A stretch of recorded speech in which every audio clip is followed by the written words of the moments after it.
Good morning students. आशा करता हूँ कि आप सब लोग स्वस्थ एवं सुरक्षित होंगे। पिछली कक्षा में हम लोगों ने प्रयोजनवादी शिक्षा के सिद्धांत पढ़े थे और उसके बाद प्रयोजनवादी शिक्षा के उद्देश्य पढ़े थे। आज हम उसी के आगे पढ़ेंगे प्रयोजनवादी शिक्षा का पाठ्यक्रम। तो जैसा कि हम लोगों ने पूर्व में पढ़ा था कि प्रयोजनवादी पूर्व निश्चित आदर्शों और मूल्यों का विरोध करते हैं। उनका ये कहना है कि सब कुछ पूर्व निर्धारित नहीं किया जा सकता क्योंकि परिस्थितियां बदलती रहती हैं और बदलती परिस्थितियों के अनुसार मनुष्य की क्रियाएं भी बदलती रहती हैं। तो जाहिर सी बात है पूर्व निर्धारित आदर्श मूल्य काम नहीं आते। तो अगर आप ये देखें तो हम लोगों ने जब ये पढ़ा था पिछली कक्षा में प्रयोजनवादी शिक्षा के उद्देश्य, तो उसमें उन्होंने कहा था कि शिक्षा के पूर्व निर्धारित उद्देश्य नहीं निश्चित किए जा सकते क्योंकि व्यक्तियों में इंडिविजुअल डिफरेंस है और उनकी परिस्थितियों में भी बहुत अंतर आता रहता है। तो शिक्षा के पूर्व निर्धारित उद्देश्य नहीं किए जा सकते। तो उस आधार पर उन्होंने फिर भी कुछ सामान्य उद्देश्य निकाले थे जो कि आम दार्शनिक विचारधाराओं से हटके हैं। ठीक है, तो अब आते हैं पाठ्यक्रम। तो जैसे कि हम लोगों ने पूर्व में भी पढ़ा था कि जैसे जीवन के उद्देश्य होते हैं वैसा ही शिक्षा के उद्देश्य बनते हैं और जैसे शिक्षा के उद्देश्य होते हैं वैसे उन उद्देश्यों को प्राप्त करने के लिए शिक्षा का पाठ्यक्रम भी उसी आधार पर निर्धारित होता है। तो जैसा कि इनका पूर्व निर्धारित आदर्शों मूल्यों पर विश्वास नहीं है तो इन्होंने कहा था कि शिक्षा के निश्चित उद्देश्य नहीं निर्धारित किए जा सकते। तो उन्होंने सामाजिक विकास पर बल दिया था, लचीले व गतिशील मस्तिष्क पर विकास पर बल दिया था। मतलब शिक्षा के सामान्य उद्देश्यों से हटके उनके उद्देश्य थे। तो इसी तरह से जब पाठ्यक्रम की बात आती है तो पाठ्यक्रम में भी यही बात आती है कि ये पूर्व निर्धारित उद्देश्यों पर विश्वास नहीं करते। तो पाठ्यक्रम भी पूर्व निर्धारित नहीं किया जा सकता। डीवी ने कहा भी है कि शिक्षा के अपने में कोई उद्देश्य नहीं होते, उद्देश्य तो व्यक्तियों के होते हैं और व्यक्तियों के उद्देश्यों में बड़ी भिन्नता होती है और जैसे जैसे व्यक्तियों का विकास होता जाता है उनके उद्देश्य भी बदलते जाते हैं। अब आप देखेंगे तो ये डीवी का ये जो कथन है ये अपने आप में बहुत कुछ कहता है कि अगर देखा जाए तो बिल्कुल सही ये सिद्ध होता है कि शिक्षा के अपने में कोई उद्देश्य नहीं होते। मतलब शिक्षा के उद्देश्यों का निर्धारण अगर हम देखें तो किसी भी समाज के दर्शन, वहाँ की आर्थिक स्थिति, वहाँ की सामाजिक स्थिति, वहाँ की धार्मिक स्थिति, वहाँ की भौगोलिक स्थिति, वहाँ की शासन व्यवस्था, इन सारी चीज़ों का प्रभाव पड़ता है शिक्षा के उद्देश्यों के निर्धारण में। तो इनका ये कहना है कि शिक्षा के अपने में कोई उद्देश्य नहीं होते, उद्देश्य तो व्यक्तियों के होते हैं और व्यक्तियों के उद्देश्यों में बड़ी भिन्नता होती है। व्यक्तियों के उद्देश्यों में भिन्नता क्यों होती है? क्योंकि व्यक्तियों की परिस्थितियों में अंतर है, व्यक्तियों की योग्यता, क्षमता, रुचि में अंतर है। तो सबके लिए समान शिक्षा के उद्देश्य नहीं निर्धारित किए जा सकते। आप इसको ऐसे समझिए कि मुकेश अंबानी के बेटे का जीवन अलग है और एक गांव के मजदूर के बेटे का जीवन अलग है। तो क्या दोनों के लिए शिक्षा के समान उद्देश्य निर्धारित किए जा सकते हैं? नहीं किए जा सकते ना, क्योंकि दोनों की परिस्थितियों में ज़मीन आसमान का अंतर है। कहने का आशय यहाँ पर यह है, इसी के साथ हम इस बात को भी देखें कि एक प्रतिभाशाली छात्र और एक मंदबुद्धि छात्र, दोनों की परिस्थितियों में अंतर है, दोनों की मानसिक क्षमताओं में अंतर है। तो दोनों के लिए शिक्षा के समान उद्देश्य कैसे निर्धारित किए जा सकते हैं? कहने का आशय यहाँ पर यह है कि इनका ये कहना है कि जब व्यक्तियों में इंडिविजुअल डिफरेंस होता है तो सबके लिए समान शिक्षा के उद्देश्य नहीं निर्धारित किए जा सकते।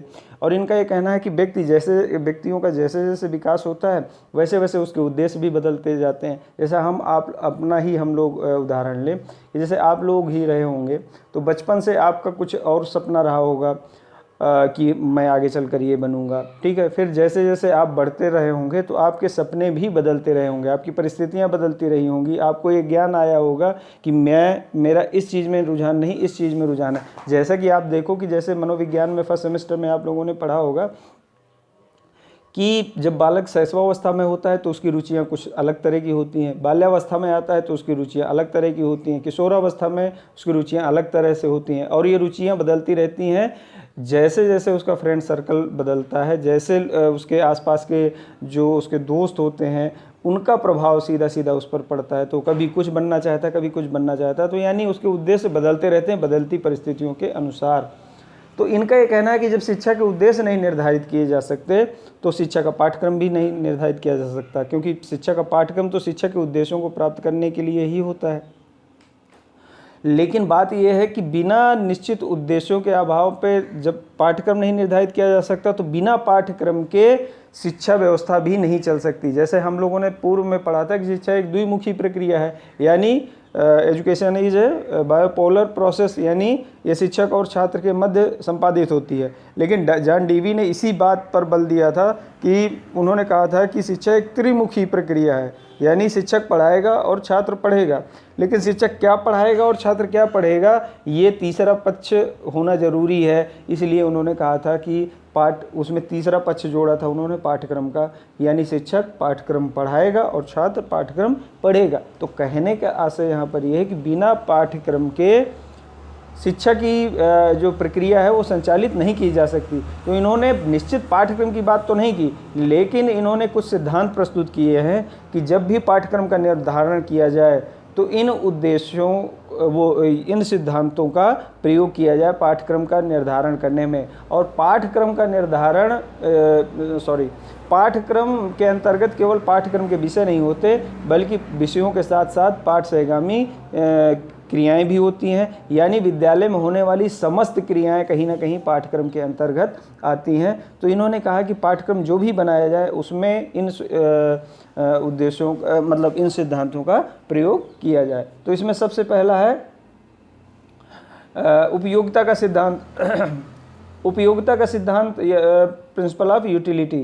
तो इन्होंने कहा कि पाठ्यक्रम का निर्धारण करते समय पाठ्यक्रम में ऐसे विषय और ऐसे क्रियाएं शामिल की जाएं जो कि बालक के जीवन में वर्तमान में भी और भावी में भी उपयोगी सिद्ध हों। मतलब पाठ्यक्रम में ऐसे विषय और ऐसी क्रियाएं शामिल की जाएं जिससे कि उसका वर्तमान में तो उपयोगी हो ही हो और भविष्य में भी उसके लिए बहुत उपयोगी हो। तो इसके लिए इन्होंने कहा कि पाठ्यक्रम में जैसे भाषा, स्वास्थ्य विज्ञान, भूगोल, इतिहास, विज्ञान, कृषि विज्ञान और बालिकाओं के लिए गृह विज्ञान इन्होंने अलग से कहा है। तो आप ये देखेंगे तो ये जितने भी विषय हैं ये सारे विषय कहीं ना कहीं हमारे वर्तमान समय में भी और हमारे फ्यूचर में भी काम आते हैं। और बालिकाओं के लिए इन्होंने अलग से गृह विज्ञान की बात की है, क्योंकि बालिकाओं के लिए अलग से जिम्मेदारी होती है घर को संभालना। तो जाहिर सी बात है इन्होंने पाठ्यक्रम में इन्होंने गृह विज्ञान को अलग से स्थान दिया है। फिर इसके बाद जो दूसरा जो प्रमुख सिद्धांत है वो है रुचि का सिद्धांत। रुचि का सिद्धांत ये कहता है कि बालक जिन क्रियाओं में रुचि लेता है उन्हें पाठ्यक्रम में अवश्य शामिल करना चाहिए। यानी आप ये देखो कि मनोविज्ञान में हम लोगों ने पढ़ा था कि बालकों की अलग अलग अवस्था में अलग अलग तरह की रुचियां होती हैं। यानी शैशवावस्था में और बाल्यावस्था और किशोरावस्था तीनों अवस्थाओं में अगर देखें तो बालक की रुचियां अलग अलग होती हैं। तो कहने का मतलब ये है कि उसकी अवस्था को ध्यान में रखते हुए हमें उसकी रुचि के अनुसार पाठ्यक्रम में विषय और क्रियाएं शामिल करने चाहिए। क्योंकि आप ये देखो कि जिस कार्य में वो रुचि लेता है उसमें वो पूरे मनोवियोग से लगता है, और जाहिर सी बात है जिस कार्य को पूरी रुचि से पूरी लगन से वो कार्य करेगा तो जाहिर सी बात है उसकी लर्निंग अच्छी होगी, और लर्निंग अच्छी होगी तो धारण अच्छा होगा, धारण अच्छा होगा तो पुनः स्मरण अच्छा होगा, धारण अच्छा होगा तो पुनर्स्मरण अच्छा होगा, और पुनर्स्मरण अच्छा होगा तो सही पहचान होगी। तो कारण यहाँ पर ये है कि उस ज्ञान का वो अपने जीवन में सही ढंग से प्रयोग कर पाएगा। अब रुचियों को ध्यान में रखते हुए अगर देखा जाए तो प्रमुख तरह से डीवी ने 4 प्रमुख रुचियाँ बताई हैं, जिसमें है बातचीत करने की रुचि, खोज की रुचि, रचना की रुचि और कलात्मक अभिव्यक्ति की रुचि। अगर देखा जाए तो ये शैशवावस्था और बाल्यावस्था में खास तौर से ये रुचियां होती हैं।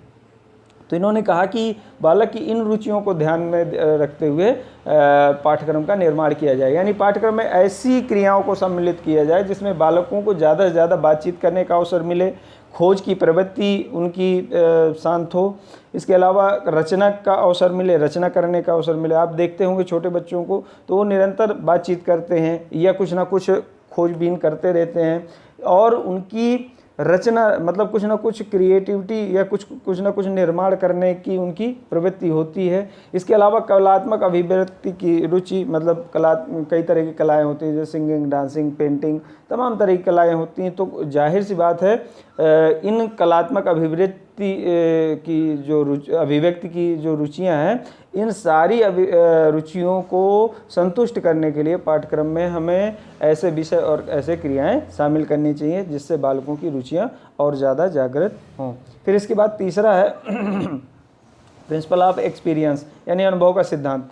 तो इनका अगर देखा जाए तो प्रयोजनवादियों ने एक बात पर और बल दिया है कि इन्होंने रटने की क्रिया पर का विरोध किया है और ये कहा है कि पाठ्यक्रम का निर्माण ऐसा हो जिसमें बालक ज़्यादा से ज़्यादा अनुभव द्वारा सीखे, यानी क्रियाएं करे, ज़्यादा से ज़्यादा अनुभव प्राप्त करे और उसके माध्यम से सीखे। रटंत विद्या का इन्होंने विरोध किया है।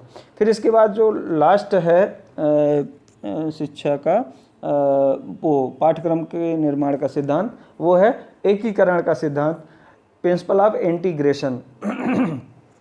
तो प्रयोजनवादियों के अनुसार ज्ञान एक संपूर्ण इकाई होता है और अगर हम विभिन्न विषयों का ज्ञान पृथक पृथक रूप में देते हैं तो इससे बालकों का जो संप्रत्यय है वो सही ढंग से विकसित नहीं होता, बल्कि हमें क्या करना चाहिए, विभिन्न विषयों को परस्पर सह संबंधित करके पढ़ाना चाहिए क्योंकि समस्त ज्ञान एक इकाई के रूप में ही होता है। कारण ये है कि भले ही चूंकि ज्ञान अथाह है और हमने सुविधा की दृष्टि से उसको अलग अलग विषयों या अलग अलग यूनिट या अलग अलग टॉपिक में उसको बांट रखा है, लेकिन अगर आप देखें तो ज्ञान संपूर्ण ज्ञान का उद्देश्य मानव का कल्याण ही होता है और उसको हम सुविधा की दृष्टि से अलग अलग विषयों और या अलग अलग यूनिट में बांट रखा है हम लोगों ने उनको। लेकिन इनका ये कहना है कि जब भी पाठ्यक्रम का अध्ययन कराया जाए तो विषयों को आपस में सह संबंधित करके पढ़ाया जाए। इसको ऐसे समझें कि अगर हम देखें कि जैसे हम मतलब हम हिस्ट्री ही पढ़ा रहे हैं, तो अगर आप देखें तो हम हिस्ट्री भर नहीं पढ़ते हैं, हम उस समय का भूगोल भी पढ़ते हैं हिस्ट्री के साथ में, उस समय की सामाजिक दशा भी पढ़ते हैं, उस समय की धार्मिक दशा भी पढ़ते हैं, उस समय का कला कौशल भी पढ़ते हैं। तो कहने का आशय ये है कि विभिन्न विषयों को आपस में सह संबंधित करके पढ़ाना चाहिए। एक विषय को पढ़ाते समय दूसरे विषय से उसे जोड़कर पढ़ाना चाहिए। अगर हम ऐसा करते हैं तो बालकों को आसानी से समझ में आएगा। बाद में ये जो ज्ञान उन्होंने अलग अलग विषयों के रूप में अर्जित किया है उसका एकीकरण करने में या उसका इंटीग्रेशन करने में उन्हें आसानी होगी। और जितना ज़्यादा एकीकरण वो ज्ञान का कर पाएंगे, जितना ज़्यादा वो समझ पाएंगे कि ज्ञान दरअसल अलग अलग नहीं है बल्कि एक इकाई के रूप में है, तो उतना ज़्यादा उस ज्ञान का वो अपने जीवन में उपयोग कर पाएंगे। आशा करता हूँ कि आप लोगों को आज का टॉपिक समझ में आया होगा। कल हम इसी के आगे शुरू करेंगे नया टॉपिक, प्रयोजनवाद तथा शिक्षण विधियाँ। आपका दिन शुभ हो। धन्यवाद।